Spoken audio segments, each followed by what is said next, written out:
So we have details for A.J. Brown's new contract with the Philadelphia Eagles, and I'll tell you what, it's good news for the 49ers and their prospects of re-signing Deebo Samuel to his extension this offseason. Only $40 million guaranteed for A.J. Brown, and you may be saying, what the heck?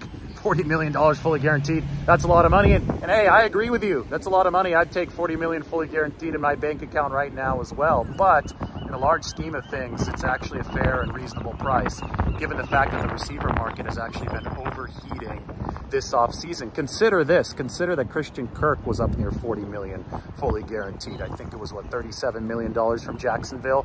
And that got things going in a crazy direction, and you ultimately saw Tyreek Hill sign for $52 million plus fully guaranteed. So the 49ers feared that since Tory Dandy, the agent for A.J. Brown and DK Metcalf, also represents Deebo Samuel, they feared that one of these guys, such as A.J. Brown, would sign first for another overheated amount, another amount that was, you know, pace setting, that might have usurped Tyreek Hill's $52 million fully guaranteed. And that would have put the 49ers in between a rock and a hard place with Deebo Samuel. But instead, $40 million fully guaranteed is manageable. You know what else is manageable is the $25 million average per year that A.J. Brown signed for. There's a lot of funny money in this deal to get up to $25 million per year. So it's kind of a vanity number, because if you don't count the non-guaranteed money, the funny money, in the final 2 years of A.J.'s deal, it's actually a 3-year deal worth $57 million, which is $19 million APY. Sounds familiar because the 49ers reportedly opened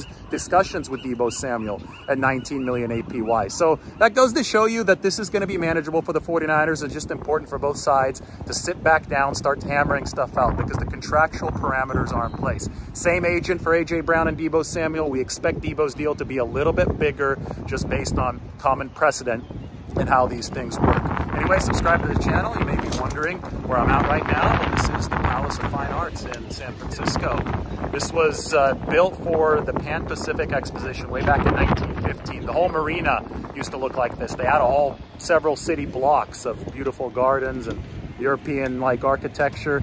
They demolished all of it, and then they rebuilt this part. They reconstructed the part right behind me between 1964 and 1974. It's a nice little relic of history. One of the most beautiful spots in the city, and it looks like it's getting really windy too.